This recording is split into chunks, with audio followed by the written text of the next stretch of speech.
don't think that there is one nation of this size that has as many great opportunities from a business perspective and from a growth perspective than the Dominican Republic. We grew as people. We changed as people as a result of our experiences here. Everyone is different, and so everybody should embrace who each other are, treating everybody equally, promoting the rights of all around the world, promoting the health of our environment so that we protect the environment for the future generations.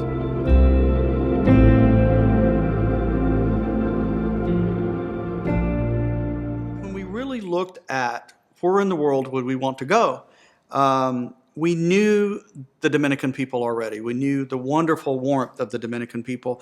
We knew we would be close at the time my father was ill. Bob's parents were getting older. We knew that we wanted to be close enough to family, but to be honest, this is such a privilege that so few had the opportunity to represent not just President Obama, but the American people, that we wanted to be able to share that experience with our friends and our family. And we knew the Dominican Republic, one, was the type of work that we wanted to do based on the issues between our two countries, but two, we could have others experience the Dominican Republic the way we had seen it, but with being the representative of the American people.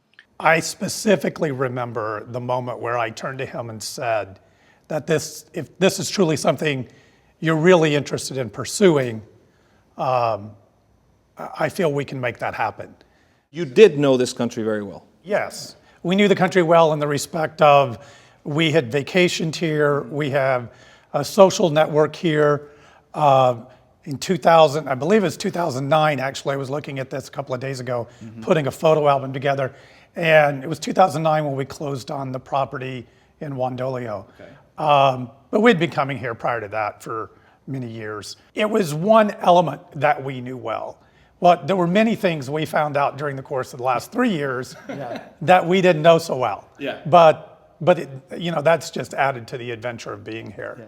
I knew that I was going to evolve as a leader here on what we needed to accomplish, but also until I heard, and President Obama gave a great advice to a former ambassador, actually still a current ambassador, when he said, what is the number one thing you would suggest I do when I become ambassador? President Obama's answer was very, very clear. Listen.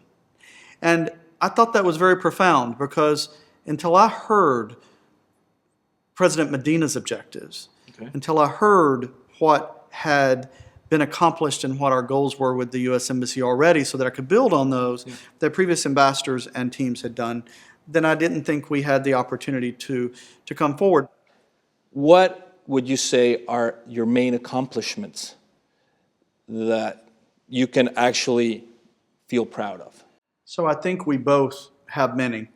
Many people are asking that question, and I'm very proud that they are. One is obviously the continued fight against corruption. I think we've elevated the conversation. I think we've acted on the realities of the impact people have and can have when they're corrupt. And I think that we have helped build the capacity for the government to go after corruption, as well as build the capacity in the conversation for society and also business entities and organizations. Deportation, treaty, tax transparency. We continue to work with, we have a special investigatory unit now that we created with the Attorney General's office. We continue to build infrastructure within the police to support the movement of the police. We have, we continue to build and work on judicial reform and support the judicial system, as well as many, many other programs. But I think the important thing is corruption is a conversation that we knew was important because it protects the U.S. interest as well, because there's so much U.S. investment and U.S. Individuals that are here. And they need that protection under the laws, but they also need to be able to do business and to be visitors and to do the things that we do here, as well as the Dominican people, without that barrier that can just totally eradicate a strong economy and a society. I think we've had great success in the human rights area, working with the Dominican government, but also working through the embassy. Because when we got here, the tribunal ruling was one that, from a U.S. perspective and others, that we don't feel was an appropriate ruling. But I am proud to say that President Medina, and working with him as well, and his administration, put a structure around what I consider a very difficult ruling that I don't agree with. But he put a structure around that so that people that are citizens of the Dominican Republic that had had their citizenship taken away were able, and are still in the process, but able to get their citizenship back. And I'm very proud of that work, as well as continuing to work on the racism and the challenges of people with color.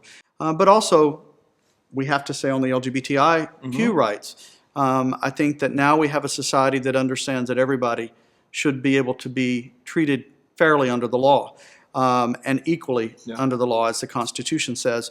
And I think there's still a lot of work to be done, but we have every day people coming up saying, I feel like I can go to a restaurant now, or I feel like my boyfriend or my husband or my wife or my girlfriend, or I can go out in public and people aren't staring at us, and or that we feel more supported than we had in the past. But we've also had impact on trade.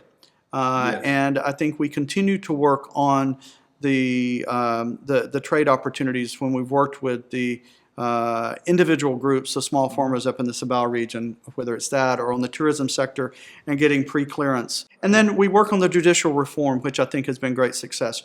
The first extradition treaty in over 100 years, which will help us put criminals behind bars and update the opportunity, which is very, very important. And then obviously with the drug traffickers, we've had a great partnership with the DNCD and the Medina administration on fighting the amount of drugs that are coming in here, and had great success. And citizen security, the 911 system, and continuing to put money behind that so that people can feel safe.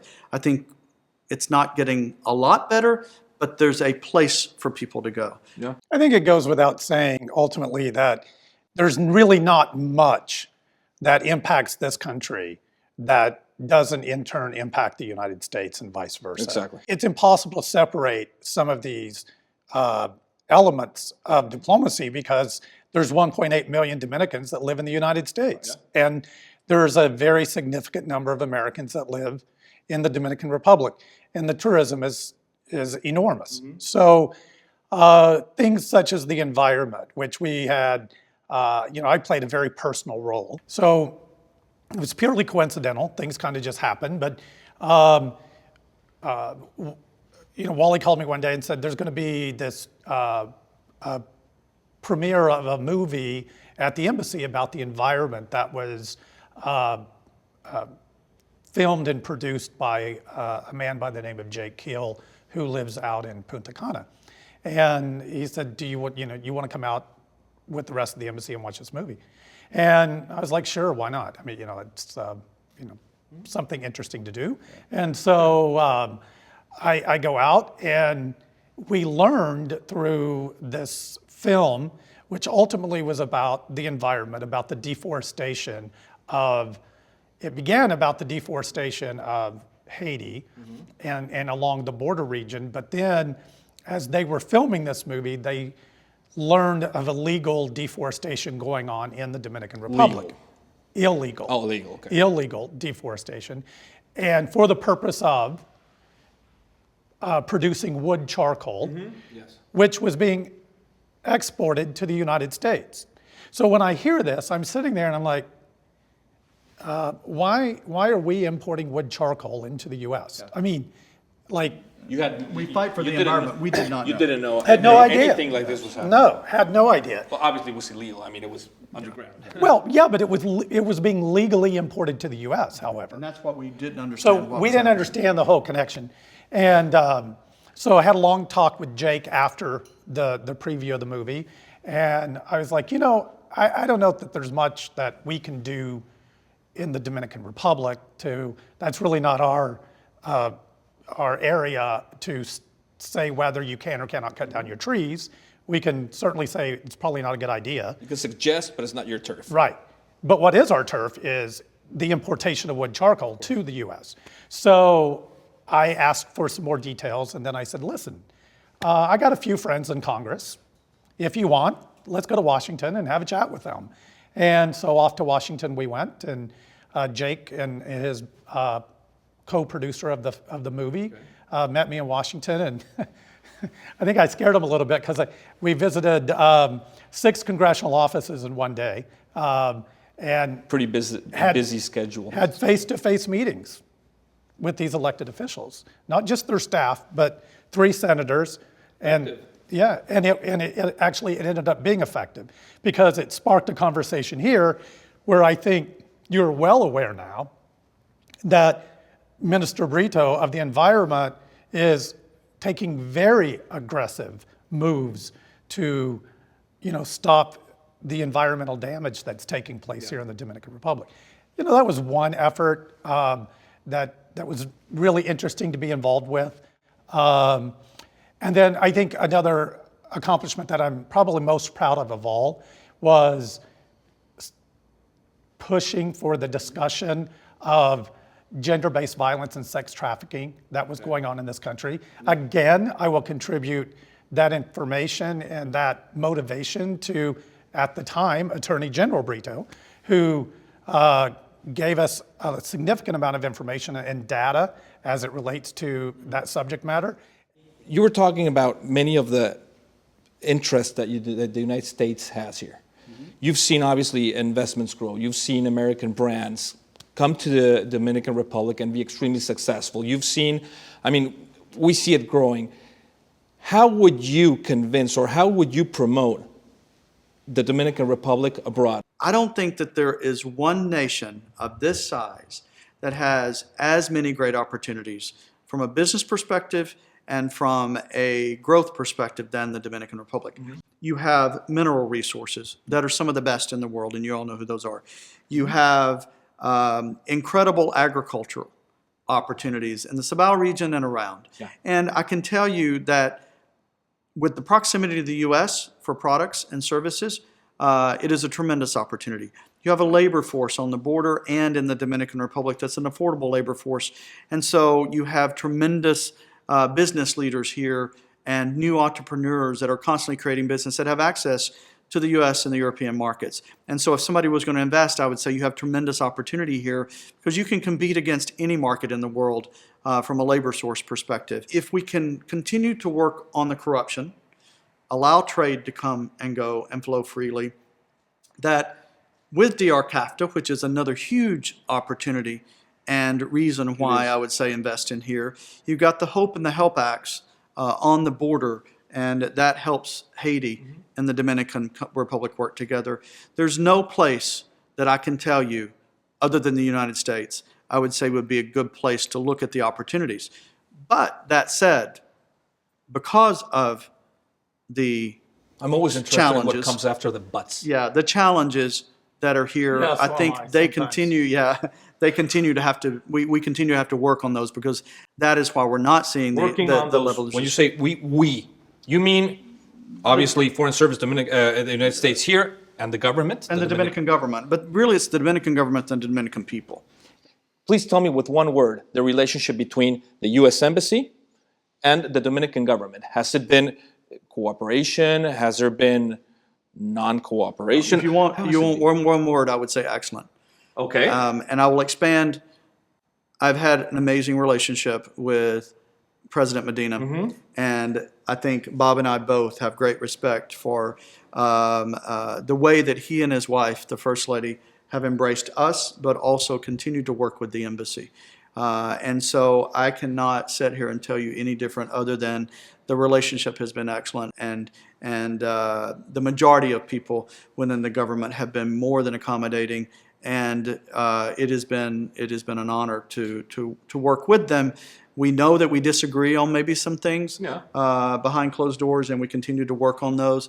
But we're two different countries, so we're never going to agree on everything because it's two different countries and two different cultures. And so, but I will say our relationship has never been stronger. Both of you have been extremely active in social media, and sometimes all the good news that you just told me, all the accomplishments that you just told me in all the different areas, we don't see that.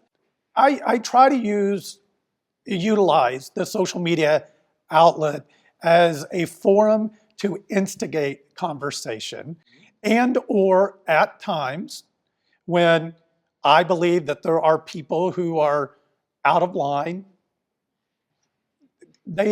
somebody needs to tell them they're out of line. And I don't have a problem doing that. Yeah, and I think where Bob is very good at that, and I agree with him. Social media, you see a lot of things that are easy for people to hide behind the computer and say something. Everybody's tough behind the computer. They're all tough behind the computer, but I think that there's times where you have to correct them. And as you know about social media, the audience eventually corrects them. Sometimes you don't even have to do it because your defenders come along, or those that believe the same as you come along and defend it. So I think from that perspective, social media is an important platform because there's a lot of times where there are things that happen that people don't want to really have out there. And it is an opportunity to immediately tell a story and let a broad audience know what's happening, whether it is a murder of someone, whether it is a positive of something that just happened, whether it is just something that you want to talk about. You can immediately get out there. It's in your words. It's short. And people can have a conversation, as Bob said. They don't have to be in the same room. And it's important because it gives people a voice, and especially those who a lot of times don't have a voice, to expose some of the things that might not be something that traditionally would be exposed. You've opened a conversation, something that was hidden, the women's rights, women's right to choose, gender equality, sexual preference, religion. I mean, a lot of topics. So let's correct something here. We must stop using the word preference because it's not a preference. Okay. You prefer to wear a blue suit, Yes. Yeah. right? I could choose a gray one if I wanted to. But you don't prefer your sexuality. Okay. Your sexuality is what it is. So tell me, how should I call it from now on? I'm listening. It's sexual orientation. Sexual orientation. You're completely right. I knew that already. It's just that. But Raul, you did not say it any differently than everybody else. And I'm not does. calling you Yes, out. yes, No, yeah, But it's really something that's important. I'm the one that's going to start correcting people now on social media that it's not sexual preference, sexual orientation. Thank you for that it's small lesson. social. You bring up something, though, about women's issues. And I do want to say that the discussion that has been going on in the Dominican Republic I find very disconcerting. I believe that a man does not have the right to tell a woman what she can or cannot do with her body. I don't know where they make that determination. That doesn't make you pro-abortion. That makes you pro-women's right to decide, right? I would not want somebody telling me what I should do with my body. I agree with that. Absolutely. But that is up to governments to make their decisions. But that is how we feel about this, because I think it is once again a human rights issue that I find highly volatile and offensive, and every man should be ashamed if they are trying to dictate their beliefs on what a woman should do with her. Would you say that continuing that conversation is one more of your accomplishments? You know, I think for the Dominican people that they will determine that. I think for our embassy, we have hope that we will continue to move forward in the objectives. But I do have hope for both our country, the Dominican people, and the world, that we will be a better place, because people will see the atrocities that are happening around the world, and they'll continue to see that really make sure you do the best you can for you and your family, and don't try to dictate your beliefs on other people. Let them be who they are, because you don't want people to dictate how you should live on yourself. So that's what I would ask someone who is trying to tell me who I should be, or telling someone else how they should live. They need to take care of the key issues and talk about the key issues in this country that are important. The protection of women's rights, the protection of young girls that are being sex trafficked every day. They need to be talking about the fight against corruption. They need to be standing on the pulpit and talking about how everyone should love everybody, not dictate how their religion should be exactly how everybody else should run their lives. And allow everybody to be free and open and live their lives the way of who they are, what they believe, and be part of a society that is a holistic society that has a constitution that protects everybody and the freedom for everybody, and not dictate their own beliefs and say that that's what the rest of the country believes. We've been accused over and over and over again of trying to dictate our values on the Dominican people. And Nothing could be further from the truth. I mean, we have not gone to the government and given any kind of mandate. We haven't, marched in the street carrying signs that, gay people should be allowed to be married in the Dominican Republic. Now, with that said, do I personally believe that they should be allowed to be married? Well, of course I believe they should be allowed to be married. I mean, why shouldn't they? Yeah. But I have never once said publicly or gone to the Dominican government and made any kind of mandate to anyone that this should be the case. That's the job of Dominican citizens to do, if indeed that's what they want. It's not about changing people's religious beliefs. Mm-hmm. It's not about changing people's personal beliefs. What it's about is asking people to respect other individuals with the humanity and the dignity that they deserve as a fellow citizen, and having the same rights under the law. Do you trust that the system in this country will go forward and not backwards? Yes, I do have hope, as you use that word, that there will continue to be a growing democracy. Every country has its challenges. I think I've not been, and nor has Bob, not spoken out about the importance of any democracy having a multi-party system. And so I think that if anything, there has to be the opportunity for multi-party systems.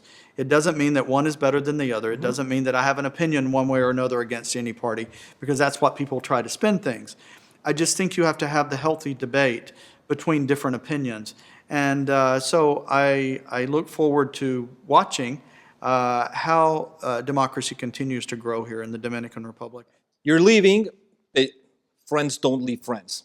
We know you made a lot of friends. What would you say to all those friends you made? What I would say to our friends, and I would say to hopefully all of the Dominican people, take care of those who can't take care of themselves. Keep standing up for what is right. Have a voice, and don't worry that you're one, going to lose business, or two, you're going to lose political standing, or three, you're going to lose social standing, or four, you might even lose family because you decide that you need to be who you are, or you need to stand up against corruption or human rights. Because until we do that, one, you're not going to completely be happy. Two, there are going to be those that suffer because they don't have anybody protecting them.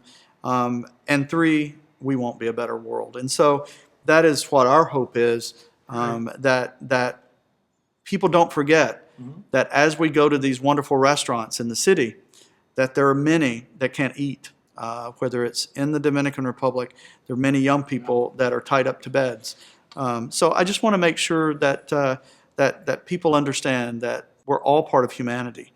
And so our friends have a great opportunity to continue the great work they're already doing. Well, and I would encourage everyone to live a honest and transparent life. And the very last thing you need to be concerned about is somebody calling you a name. Everyone is different, and so everybody should embrace who each other are. I think that my hope is that as we leave here, those conversations, as Bob said, have elevated so that there is a voice for those who did not have a voice, treating everybody equally, promoting the rights of all around the world, promoting the health of our environment so that we protect the environment for the future generations. We protect it for all of God's creatures, and that we continue to build the relationships of our country and help other countries build their democracies around the world so that everybody has an opportunity to succeed in life, and whatever that may be for them. I don't take friendship lightly. When I extend my hand in friendship, it's permanent. And we grew as people. We changed as people as a result of our experiences here. And our relationship prospered as a result of our existence here and experiences here. So, yeah, I'm gonna miss them a great deal. Yeah. We'll leave a little piece of us here. I think that's one of the best conclusions we can have. I agree.